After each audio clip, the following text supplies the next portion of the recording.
안녕하세요. 저는 CJ 올리브영에서 iOS 개발하고 있는 김성종입니다. 이번 렛츠 스위프트 2023에서는 스위프트 매크로 어디다 쓰죠? 라는 주제로 발표를 준비했습니다. 올라와서 뵈니까 정말 많은 분들이 와주셨네요. 반갑습니다. 제가 첫 발표라서요. 약간 떨리는데 그래도 좀 꿋꿋하게 진행해 보도록 하겠습니다. 먼저 들어가기 전에 말씀드릴 게 하나 있어서 가져왔어요. 이번 발표는 공식 애플 문서와 영상을 보고 제가 이해한 대로 정리하고 적용해 본 내용입니다.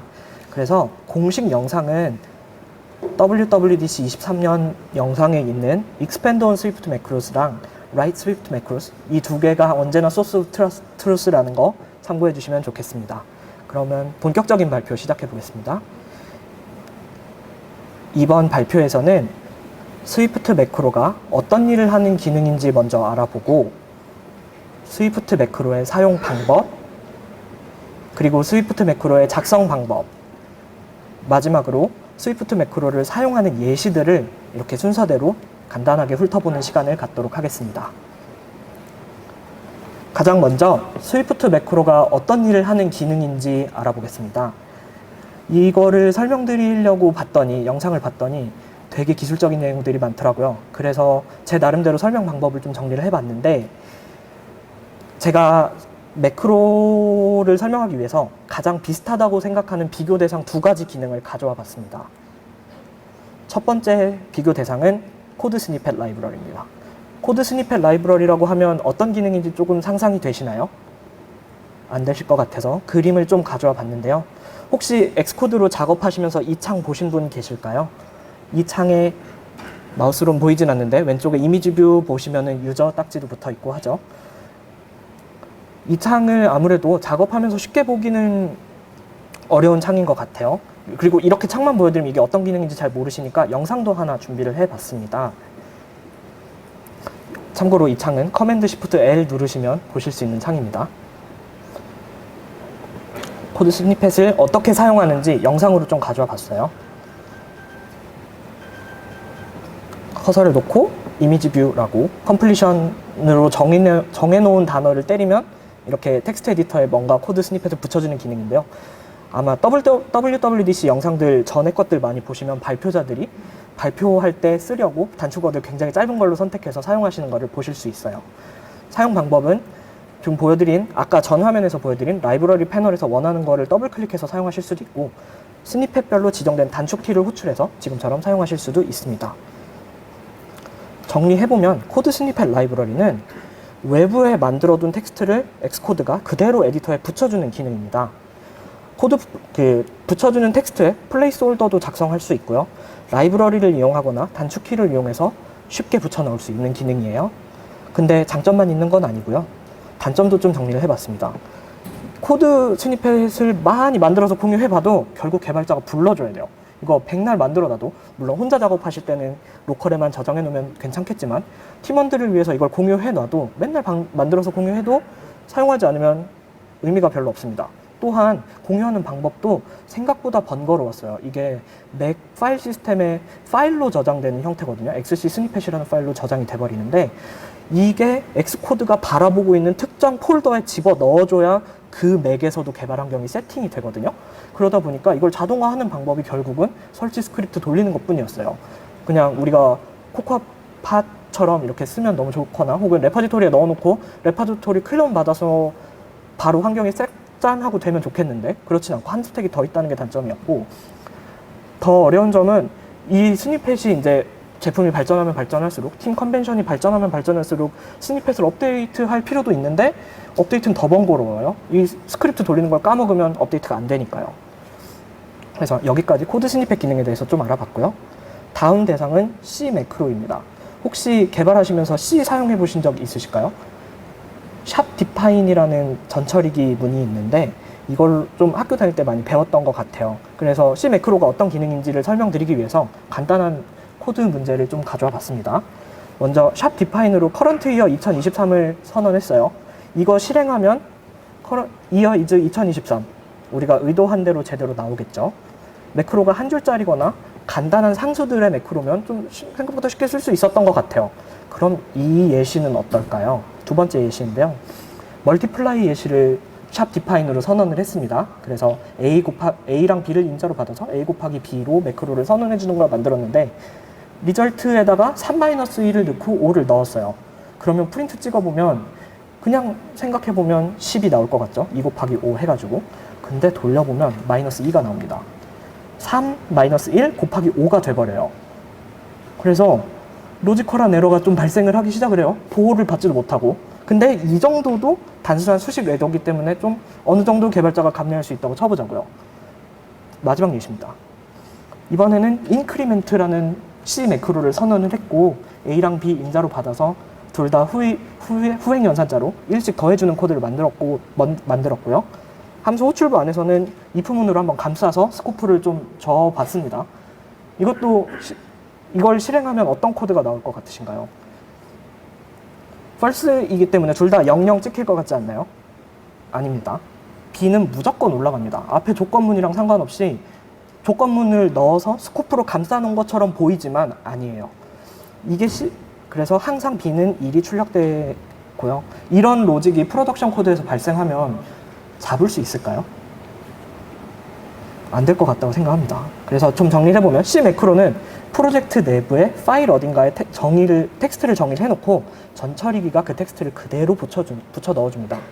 붙여 넣어주는 코드는 텍스트 취급이라서 호출하는 것도 비교적 자유롭다고 생각은 할 수 있어요. 근데 앞에서 설명드렸다시피 단점이 좀 많은 기능이었는데 매크로로 선언하고 싶은 코드가 여러 줄이면 어떻게 적어야 되냐, 또 소스를 다른 사람이 작성해 놓은 소스를 파악을 할 때 이거 코드 어떻게 읽어야 되냐, 위아래로 계속 오르락 내리락 하면서 봐야 되냐 같은 단점이 있고, 또 다른 프로젝트에 이 매크로를 공유할 때도 소스 자체를 카피해서 개발자가 일일이 컨트롤 CV 해줘야 돼요. 또한 결정적인 거라고 생각을 하는데 로직 실수가 발생하기가 너무 쉽습니다. 그래서 이런 기능을 알아봤습니다. 좀 서론이 길었는데 스위프트 매크로로 돌아볼게요. 스위프트 매크로는 어떤 일을 하는 것 같으신가요? 약간 유추해 보실 수 있는데 매크로가 작성된 곳에 코드를 붙여 넣어줍니다. 이 그림은 스위프트 공식 문서에서 가져왔습니다. 근데 단순히 붙여주는 것만 하는 게 아니라 세 가지 두드러진 차이점이 있다고 저는 생각했어요. 하나씩 볼게요. 첫 번째 차이점은 매크로가 작성된 곳에 코드를 붙여주기는 하는데요. 매크로가 작성된 곳에 컴파일러가 코드를 만들어서 붙여 넣어줍니다. 이게 가장 큰 차이점이라고 생각을 했어요. 컴파일러가 내가 만든 코드젠 프로그램을 실행을 해서 코드를 만들고 그거를 매크로가 호출된 위치에 붙여 넣어줍니다. 이런 차이점이 있습니다. 두 번째로는요, 배포 방식이 간단해졌습니다. 스위프트 패키지 매니저를 이용해서 코드를 배포하실 수 있어요. 그래서 팀 내에서 스니펫을 공유할 땐 스크립트를 짜야 되는 것처럼 불편했는데 이제 프로젝트 파일에 패키지 디펜던시만 잘 선언해 놓으면 그냥 프로젝트만 클론 받으면 자동으로 코드가 다운로드 된 상황으로 갈 수 있는 거죠. 그래서 팀 내부에서 공유하거나 매크로 코드젠 프로그램의 버전 관리를 하거나 다른 프로젝트에서 재사용하기가 좀 쉽다는 장점이 있습니다. 마지막 차이점은요, 매크로 호출부에서 펼쳐보기가 가능합니다. 이게 펼쳐본 화면을 가져왔는데요. 지금 스트링이파이 매크로를 정의해놨고 이제 펼쳐봤을 때 이런 식으로 코드가 제너레이션 된다, 이렇게 만들어지는 결과물 코드를 미리 보기 할 수 있어요. 그것도 인라인으로요. 또한 결과물 코드는 지금 이렇게 타입 신텍스 색깔 들어가 있죠. 그래서 타입 추론 엔진의 보호도 받을 수 있고, 제가 일부러 이 화이트 박스 안에 커서도 이렇게 해놨거든요. 긁어 붙여넣기도 됩니다. 그래서 정리해보면 스위프트 매크로는 컴파일러가 원하는 위치에 코드를 생성해서 붙여주는 언어의 기능이다. 스위프트 패키지를 이용하여 배포를 쉽게 할 수 있고, 만들어지는 코드젠을 이용해서 만들어지는 코드를 미리 볼 수도 있고 복사 붙여넣기도 가능하고 타입 추론 엔진에 의해서 보호도 받을 수 있다. 이렇게만 말씀드리면 굉장히 좋은 기능인 것 같잖아요. 근데 제가 생각한 단점도 있었습니다. 배경 지식이 좀 필요해요. 배경 지식을 이 스위프트 매크로 호출부를 사용할 때도 있었고요. 배경 지식이 좀 필요했고, 매크로에 사용되는 코드젠 프로그램을 작성할 때도 배경 지식이 좀 필요했어요. 이것들은 다음 섹션에서 하나씩 좀 설명드려 볼게요. 다음 섹션은 스위프트 매크로의 사용 방법입니다. 앞에서 얘기했던 사용 방법도 지금 미리 보고 앞에서 말씀드렸던 배경 지식 중에 하나인 7가지 역할에 대해서도 말씀드려 볼게요. 사용 방법은 생각보다 간단합니다. 매크로의 역할에 맞춰서 기호와 이름을 코드 에디터에 작성을 해주시면 그냥 매크로 코드 제너레이션이 호출이 돼요. 호출하는 방법은 샵 사인을 이용해서 매크로 이름을 붙여주시거나 골뱅이 사인을 이용해서 매크로 이름을 붙여주시고 뒤에 아규먼트를 넣어주시면 돼요. 아까 가져왔던 이미지를 그대로 가져왔습니다. 이 코드 스니펫 이미지에서는 stringify로 매크로 호출하시는 걸 보실 수 있어요. 이렇게 선언해 주시면 그냥 끝이고요. 이걸 미리 보기 하고 싶으면 이것도 영상으로 가져왔는데 stringify를 선택하고 우클릭해 보시면 expand macro라는 메뉴가 있습니다. 그걸 누르면 그냥 코드젠 실행해서 바로 붙여 넣어서 미리 보기 해주는 기능도 탑재되어 있습니다. 그래서 미리미리 코드 파악하실 때 좋으실 거예요. 매크로 호출부에서 우클릭하셔서 expand macro 메뉴를 선택하시면 됩니다. 엑스코드 15부터 들어간 기능이니까 지금 잠깐 해보셔도 좋을 것 같아요. 그리고 두 번째 섹션에서는 아까 말씀드렸던 허들인 7가지 역할을 좀 설명을 드려볼게요. 7가지 역할, 일단 이론적인 내용이고 많은 내용인 거 알지만 그냥 드랍하겠습니다. 네, WWDC 영상에 있는 좌표를 그대로 가져왔고요. 이렇게 7개입니다. 일단 색칠된 걸로 보면 크가지 2개의 그룹으로 나눠볼 수 있어요. 샵으로 시작하는 프리스탠딩 매크로가 있는데요. 이 매크로 호출부에서는 아규먼트만 이용해서 독립적인 표형식이나 타입을 생성하는 코드를 만들어 주시면 됩니다. 두 번째 그룹은 어태치드 그룹인데요. 정의되어 있는 타입이나 함수 선언문에 부착해서 사용하는 형태의 매크로 호출부입니다. 이 뒤에서 다시 좀 딥하게 설명드리겠지만 이 역할에 따라서 우리가 제공해야 되는 코드젠 프로그램의 함수 시그니처가 달라져요. 이 부분도 뒤에서 한번 보여드릴게요. 또 이거 역할을 하나씩 설명드릴 건데 이거를 한 번에 다 외워서 가겠다 이렇게 하는 건 너무 힘들고 조금 어려운 일이거든요. 하나씩 필요해질 때마다 찾아서 쓰시는 걸 권장합니다. 역할 하나씩 볼 건데요. 그 전에 제가 가져온 이 역할들에 대한 예시는 GitHub에 있는 스위프트 신텍스 레파지토리에서 모두 가져왔어요. 지금 들어가시면 보실 수 있습니다. 그러면 진짜 본격적으로 역할들 하나씩 보겠습니다. 첫 번째로 프리스탠딩 익스프레션 매크로입니다. 표현식 매크로라고 저는 좀 부르고 싶어요. 배정연산자 뒤에 위치할 수 있고요. 샵 사인으로 불러줄 수 있고 stringify랑 지금 예시에서는 URL 예시를 가져왔어요. 표현식이라는 단어가 약간 생소하실 수 있는데 그냥 쉽게 생각하시면 매크로가 만들어낸 코드를 실행하면 결과물이 리턴돼야 된다고 생각해 주시면 좋을 것 같아요. 지금 같은 경우도 stringify를 실행을 하면 튜플을 리턴해주고 있고 샵 URL로 URL 매크로를 실행하면 우리 파운데이션 오브젝트인 URL 오브젝트를 리턴해주고 있습니다. 이 느낌표는 약간 그러실 수 있는데 잠깐만 참아주십시오.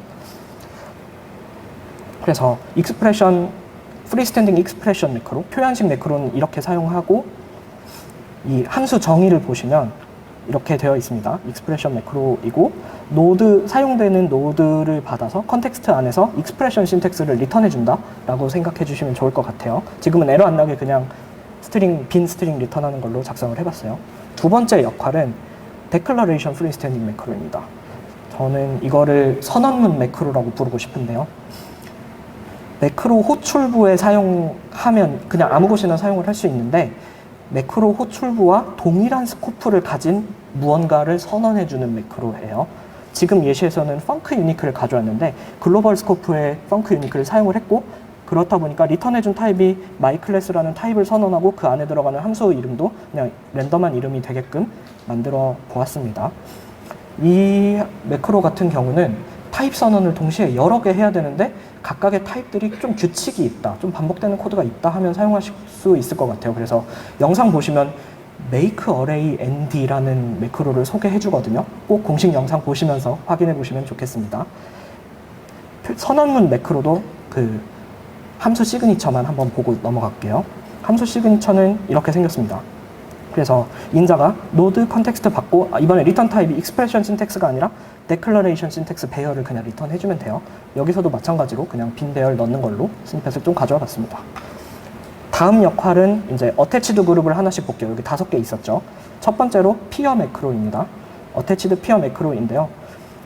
얘 같은 경우는 어떤 선언문에 부착해서 데코레이트해서 사용하는데 부착한 선언문과 동일한 스코프의 무언가를 선언문을 추가해 줍니다. 지금 가져온 예시는 add async 매크로를 가져왔고 completion 핸들러가 들어있는 C 함수에다가 부착시켜 봤어요. 그래서 실행을 시켜봤더니 C 함수를 똑같이 만들어 주는데 이번에는 async 버전을 만들어서 리턴해주는 코드 제너레이션을 소개로 가져왔습니다. 이것도 마찬가지로 코드젠 프로그램의 선언문 타입 시그니처 한번 보고 넘어갈게요. 매크로 구현함수 시그니처를 보시면 프리스탠딩 매크로와는 좀 다르게 데클러레이션 노드를 조금 더 인자로 넘겨 받으실 수 있어요. 리턴해주는 타입은 또 마찬가지로 데클러레이션 신텍스고요. 이것들이 이제 약간 생소하실 텐데 이거는 뒷 섹션에서 조금 설명을 드리도록 하겠습니다. 다음 역할은 액세서 어태치드 매크로인데요. 접근자 매크로라고 좀 부르고 싶어요. 얘는 타입 안에 저장 프로퍼티에 붙일 수 있는데요. 저장 프로퍼티에 붙여서 사용을 하면 그 저장 프로퍼티의 get, set 같은 접근자를 매크로를 이용해서 만들어낼 수 있습니다. 이번에 가져온 예시는 딕셔너리 스토리지 프로퍼티라는 매크로를 가져왔고 x 프로퍼티, int 프로퍼티에다가 붙였더니 스토리지에서 x를 키로, 스트링 리터럴을 키로 이용해서 get해오거나 값을 set해주는 getter setter 함수를 좀 만드는 예시를 가져왔습니다. 이것도 데클러레이션만 잠깐 볼게요. 얘도 마찬가지로 providing accessor of declaration 하는 인자를 받으실 수 있고 리턴해주는 타입이 accessor declaration syntax라는 거. 이래서 조금 차이점이 있는 게 좀 보이시죠? 이렇게 보실 수 있습니다. 세 번째 역할은 어태치드 매크로에서 세 번째 역할은 멤버 애트리뷰트 역할입니다. 매크로인데요.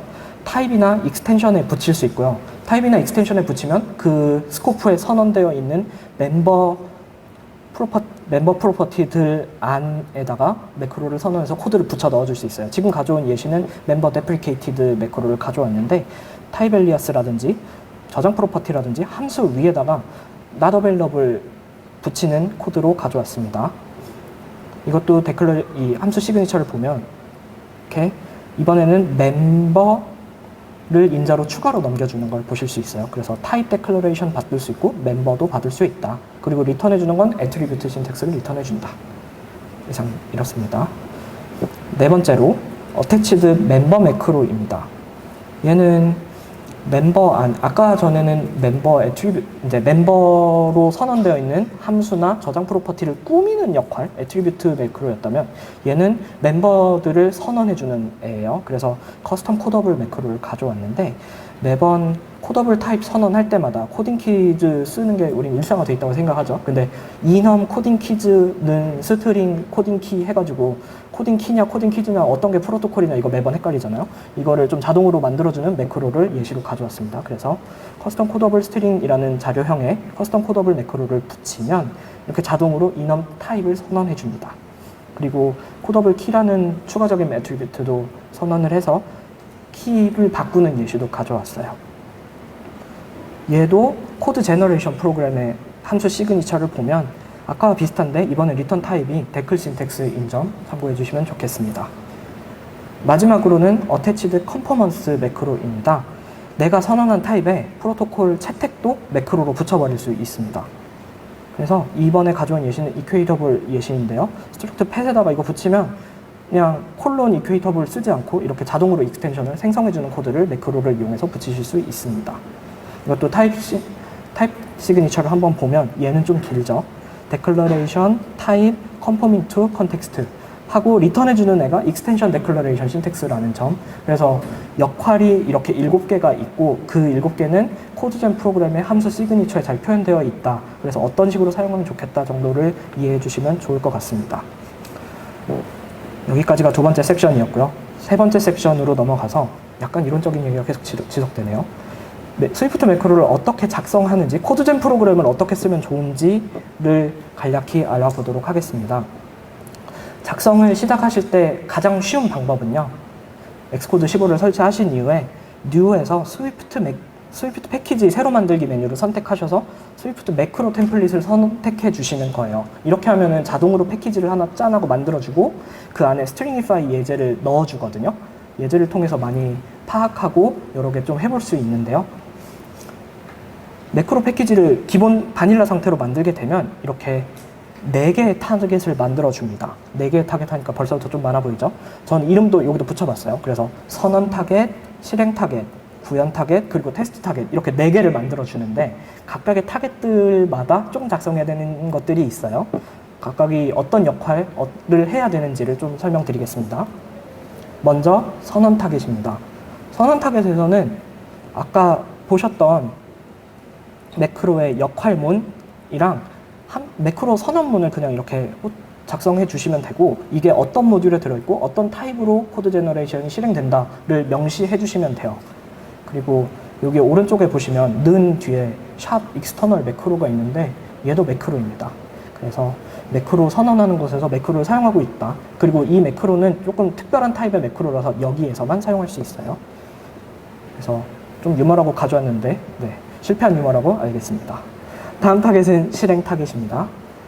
실행 타겟에서는 내가 선언한 패키지를 임포트 해오면 약간 플레이그라운드처럼 이렇게 내가 선언한 매크로를 실행시켜 볼 수 있는 타겟입니다. 그리고 유닛 타겟, 아까 테스트 타겟이 있었잖아요. 테스트 타겟에서 얘를 실행을 해서 내 코드가 제대로 동작하는지 확인해 보실 수 있어요. 얘도 작성하시면서 생각보다 많이 사용하시게 될 타겟입니다. 다음은 구현 타겟입니다. 여기가 코드가 좀 긴데요. 아까 보셨던 타입 그 코드젠 프로그램의 함수 시그니처들을 여기서 보실 수 있습니다. 이거 자동 완성으로 만들어주니까 너무 걱정하지 마시고요. 역할에 맞는 매크로 타입을 프로토콜 컨펌만 하시면 자동으로 이 함수는 만들어줍니다. 그리고 스태틱 함수로 되어 있고요. 스트링이파이 예시는 이렇게 되어 있고 여기서 주의하셔야 할 점이 얘 구현 타겟이 내가 만든 코드젠 프로그램의 진입점이에요. 그래서 at main 애트리뷰트가 달려있죠. 그리고 얘가 하는 역할은 providing macros 배열에다가 어떤 매크로 구현부가 들어있어 라고 알려주고 있거든요. 여기에다가 내가 먼저 뭔가 매크로를 선언했는데 타입을 집어넣는 걸 까먹기가 너무 쉬워요. 이걸 꼭 챙겨주시면 좋겠습니다. 여기서 까먹기가 너무 쉬운데 까먹으면 그 아까 플레이그라운드 타겟에서 매크로 막 실행하려고 하는데 이거 심벌 못 찾겠는데 하고 컴파일러가 계속 에러 뱉거든요. 그럼 보통 여기를 의심해 주시면 됩니다. 그리고 구현 타겟에서 조금 더 말씀드릴 내용이 있어서 좀 딥하게 말씀드려 볼게요. 아까 사용 방법에서 함수 시그니처 설명드릴 때 이 매크로 익스프레션 신텍스, 매크로 익스펜션 컨텍스트, 그리고 익스프레션 신텍스 같은 좀 자료형들이 좀 생소하다고 말씀드렸잖아요. 이 자료형들이 알고 봤더니 스위프트 신텍스 트리라는 자료형, 스위프트 신텍스 트리에 포함되어 있는 자료형이더라고요.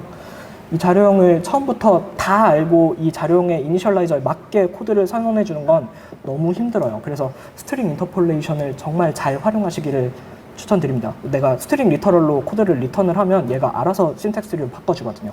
근데 신텍스 트리 이제 작성을 할 때는 뭐 그렇게 스트링 인터폴레이션을 많이 사용한다고 치더라도 일단 아규먼트로 받은 것들 타입을 까봐야 거기에 있는 텍스트를 좀 꺼내오고 할 수 있을 거잖아요. 까는 방법이 조금 어려웠는데 애플에서 가르쳐준 팁을 그대로 한 번 더 말씀드리겠습니다. 구현 타겟에서요. 브레이크 포인트 설정해 주시고 테스트 코드를 실행을 해주세요. 그 다음에 테스트 코드를 실행해서 브레이크 포인트가 걸리면 LLDB가 활성화된 상태이잖아요. 이때 PO 하셔가지고 원하는 대상을 출력을 해보면 디버그 콘솔에 이렇게 이쁘게 트리 형태로 찍어줍니다. 이 테크닉 굉장히 많이 사용하시게 될 거예요. 만약에 작성하신다면. 그래서 꼭 기억해 주셨으면 좋겠고요. 이거는 이제 개발 과정에서 디버그 포인트를 항상 사용해야 되잖아요. 이게 좀 번거롭다, 난 좀 이론적으로 더 알고 싶다 하시면 추가로 도구를 가져왔습니다. 웹 도구인데요. 스위프트 AST 익스플로러라는 사이트가 있어요. 여기 가보시면 왼쪽에 코드를 입력을 하면 얘를 신텍스 트리로 바꿔서 이쁘게 인터랙티브하게 접었다 펼다 할 수 있는 도구입니다. 이것도 타입이 어떻게 선언되어 있는지, 내부에서 어떤 식으로 형변환이 일어나고 있는지 확인하실 때 굉장히 유용한 도구라서 참고해 주시면 좋겠습니다. 여기까지가 구현 타겟인 것 같았는데 구현 타겟에서 얘기할 게 하나 더 있어요. 구현 타겟에서는 함수 시그니처를 이용을 해서 내가 원하는 코드를 스트링 리터럴로 리턴해 준다고 했잖아요. 한 가지 더 할 수 있는 게 있습니다. 매크로를 내가 작성한 매크로 프로그램을 배포를 했는데 어떤 사람이 매크로 실행해서 미리 보기를 눌렀는데 아무 코드도 생성되지 않는다. 이거 어떻게 해야 되냐 하고 핑퐁을 받을 수가 있거든요. 그때 필요한 게 좀 풍부한 에러 메시지인 것 같아요. 이거를 제공해 줄 수 있는 기능도 구현 타겟에서 해주셔야 됩니다. 그리고 단순히 에러 메시지냐 경고 메시지냐 메시지로만 주는 게 아니라 픽스 it도 제공할 수 있어요. 고치는 방법도 제공할 수 있습니다. 이걸 제공하는 방법도 코드를 좀 가져왔는데요. 스위프트 신텍스의 예시에서 가져왔습니다. 이렇게 다이그노스틱 자료형을 선언해서 메시지는 어떤 거고 다이그노스틱의 아이디는 어떤 거고 그 다음에 심각성은 어떤 정도인지 점 에러인지 점 워닝인지 설명할 수 있고 픽스 it도 상황에 맞게끔 리턴해 줄 수 있습니다. 이 자료형들도 한번 공부해 보시면 되게 풍부하게 사용하실 수 있을 것 같아요. 여기까지가 구현 타겟이었습니다. 마지막 타겟인 테스트 타겟 간단히 얘기하고 세 번째 섹션 마무리해 볼게요. 테스트 타겟은 흔히 작성하시는 XC 테스트를 이용한 테스트 타겟입니다. 그래서 XC 테스트 케이스를 상속받고 있는 그냥 매크로 테스트 객체 만드시고 그 안에 테스트 함수 작성해 주시면 돼요. 테스트 함수 작성하실 때 이 테스트 함수 이름에 테스트로 시작해야 된다는 거 잊어버리시면 좀 안 됩니다. 그리고 XC 테스트에서 제공해주는 도구 중에 하나가 assert macro expansion이라는 함수를 제공을 해줘요. 그래서 이 함수를 이용하시면 매크로에 대한 유닛 테스트도 작성하실 수 있는데 이게 인자로 넘겨줘야 되는 것들이 테스트 대상을 스트링 리터럴로 넘겨주고요. 그 다음에 이 매크로를 실행했을 때 예측되는 결과물의 형태도 스트링 리터럴로 리턴을 해주시면 됩니다. 그러면 에러 테스트가 성공했냐 실패했냐를 이제 실행해봐서 유닛 테스트로 알려줘요. 여기서도 주의하실 게 있는데요. 여기 위에 불길한 딕셔너리 하나 보이죠? 세 번째 인자가 매크로즈 딕셔너리인데 이 테스트 케이스에서만 사용할 매크로를 아까 메인으로 주는 게 아니라 딕셔너리로 만들어서 넘겨줘야 됩니다. 이번에는 배열로 넘겨주는 게 아니라 딕셔너리로 키 이름 정해서 넘겨주셔야 돼요. 얘도 까먹기가 너무 쉽습니다. 코드가 좀 분리되어 있어서 이것도 놓치지 않고 작성해 주시면 좋겠습니다. 이렇게 작성을 해서 테스트를 돌려보면 에러 메시지가 이제 테스트가 실패할 거니까 많은 경우 실패할 거니까 작성하는 동안에는 실패할 때 이제 어디를 고쳤는지 알아봐야 되잖아요. 그래서 에러 메시지를 XC 테스트가 잘 출력을 해주는데 유닛 테스트 써보시면 아시겠지만 에러 메시지가 굉장히 불친절합니다. 특히나 이렇게 멀티라인 테스트를 하고 나면 막 플러스 플러스 마이너스 마이너스 이런 멀티라인 에러 메시지를 빨간 리본 하나에 담아서 전부 다 던져줘요. 너무 보기가 좀 불편하거든요. 알아보기가. 그런 것도 있고 아까 리턴해주는 타입이 스트링 리터럴만 있는 게 아니라 어떤 특정한 예외 상황에서는 다이그노스틱을 리턴하거나 에러를 스로우해야 되는 경우도 있다고 말씀을 드렸었는데 이 경우에서는 assert macro expansion 함수만 사용해서는 테스트를 해볼 수가 없어요. 그래서 풍부한 테스트를 원하신다면 우리 TCA로 유명한 포인트 프리코에서 스위프트 매크로 테스팅이라는 라이브러리를 이미 만들고 있습니다. 여기에서도 리드미를 좀 이쁘게 제공해주고 있어요. 그래서 한번 찾아가서 읽어봐 주시는 걸 추천드립니다. 여기까지 하면 이론적인 건 좀 끝났어요. 긴 여정 따라오시느라 좀 고생하셨습니다. 스위프트 매크로가 어떤 일을 하는지도 훑어봤고 어떻게 작성하는지 어떻게 사용하는지 역할은 어떤 게 있는 건지를 조금 간단히 훑어봤어요. 이제부터는 스위프트 매크로가 사용되고 있는 것들을 좀 훑어보면서 어디에다가 내가 매크로를 사용할 수 있을까 인사이트를 조금 얻어보는 시간을 갖도록 하겠습니다. 먼저 애플은 어디다 쓰는지가 조금 궁금해서 찾아봤어요. 먼저 엑스코드 15 SDK에 내장되어 있는 것들을 조금 뒤져봤고요.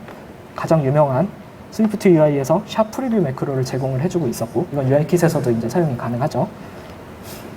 두 번째로는 옵저베이션 프레임워크가 이제 바뀌었습니다. 스위프트 UI 쓰시는 분들은 아마 조금 마이그레이션 하느라 고생 좀 하실 것 같아요. 거기서 add observable 매크로를 제공을 해주고 있죠. 그리고 조금 생소한 라이브러리인데 팁킷에서도 사용을 하고 있습니다. 그래서 파운드 룰이나 add 파라미터 해가지고 이 팁 뷰를 만들 때 어떤 인자들을 넘겨줘야 되는지 이 팁 뷰는 어느 상황에 떠야 되는지를 이제 팁킷 프레임워크에 넘겨줘야 되는데 이때 매크로를 이용해서 넘겨주실 수 있어요. 마지막으로 대망의 스위프트 데이터인데요. 여기서 매크로를 진짜 많이 쓰고 있더라고요. 그래서 add transient 매크로라든지 샵 predicate 매크로 같은 것들을 사용하고 있습니다. 여기서 봤을 때 이건 제가 느낀 건데 이 각각의 프레임워크들이 새로 만들어져서 발표될 때마다 내 앱에서는 어떻게 사용하지 아이디어를 얻는 것도 중요한데 사용 방법 자체가 되게 어려운 경우가 있어요. 자료형을 막 형변환을 많이 해줘야 되니까요. 이런 형변환을 매크로를 제공함으로써 조금 쉽게 사용할 수 있게끔 해주는 게 아닌가라는 인사이트를 저는 좀 받았었어요. 그래서 이 예시들 한 번씩 익스펜드 해보시면서 아 이게 어떤 역할을 하는 거구나 그래서 이걸 쓰면 좀 어떤 점이 좋아지는구나 같은 거를 보시면 좋겠습니다. 여기까지가 애플 예시였고요.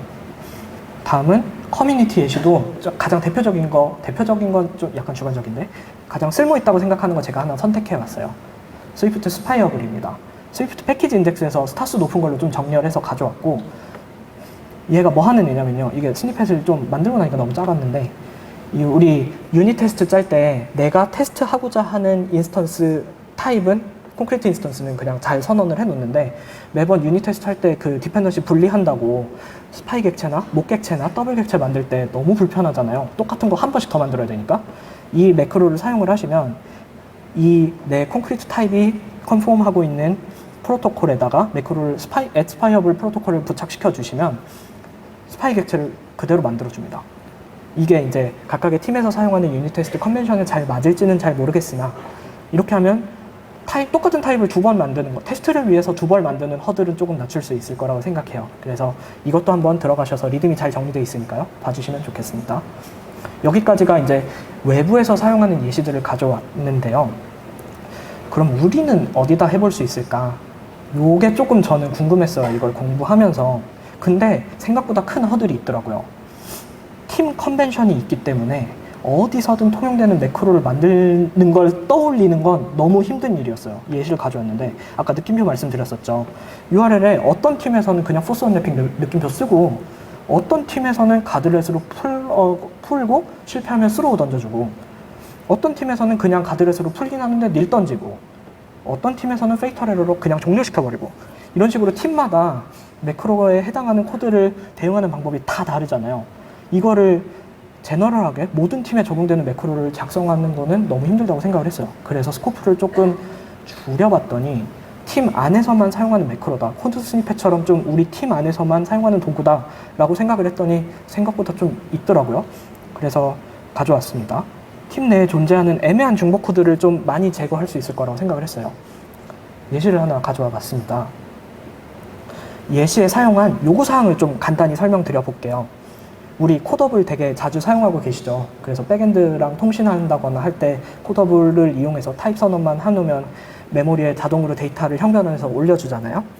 근데 시중에는 혹은 이제 세상에는 생각보다 코-더블을 사용할 수 없는 경우가 되게 많다고 느꼈어요. 그래서 디코더블을 채택한 자료형을 사용하기가 너무 불편한 경우가 있다거나, 혹은 코-더블이 나오기 이전에 구현된 프로젝트들의 경우에는 코-더블로 마이그레이션이 아직도 안 되는 경우도 있더라고요.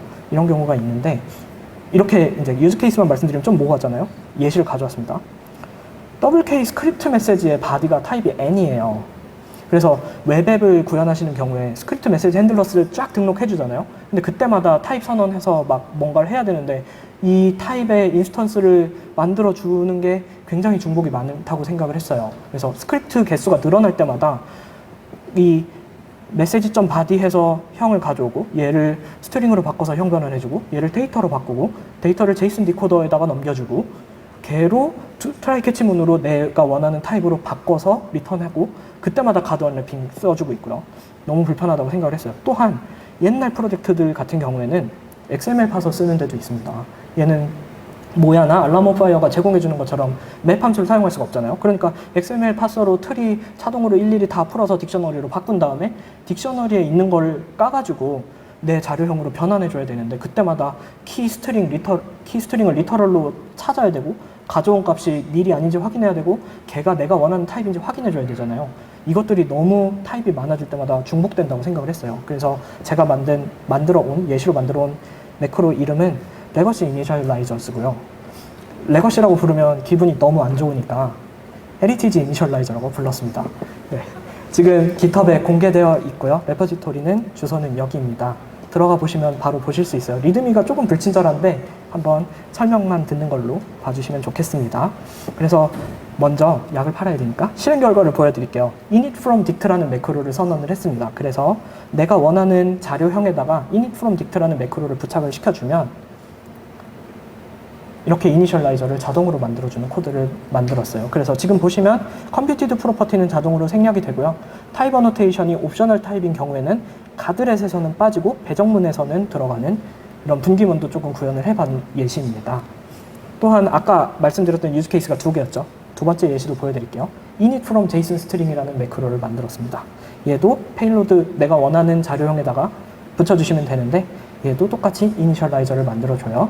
그래서 가드렛 안에서 중복되는 애들, 스트링을 데이터로 UTF-로 바꾸고 데이터 형태를 JSON 디코더 인스턴스에 넘겨주어서 디코더 함수 부르고 그때 가드렛으로 이걸 풀어주고 하는 것들을 만들었고요. 게다가 얘는 디코더 불도 채택하는 예제를 만들었으니까 레퍼지토리 오셔서 한 번씩 봐주시면 좋은데요. 이 두 개의 예시를 코드를 조금 워크스루 하는 건 시간이 좀 부족할 것 같아서 하나만 보고 넘어가도록 하겠습니다. init from dict만 간단히 볼게요.